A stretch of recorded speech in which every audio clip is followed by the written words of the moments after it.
সবাই কস তখন রক্ত গরম তখন রক্ত গরম। আমাকে রক্ত কি ফ্রিজের পানি মিশাইছি রে মান্দার বলা।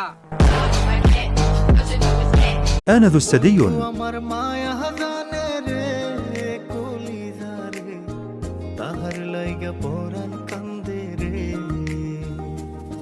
আমি না তুই কি ওকে সিরিয়াসলি ভালোবাসিস? হ্যাঁ। দেখ, জীবনে এমন অনেক মানুষ আসবে যারা তোকে ভালোবাসবে, হয়তো তাদের সাথে তোর প্রেমও হবে, কিন্তু জীবনে এমন একটা মানুষ আসা ভাগ্যের ব্যাপার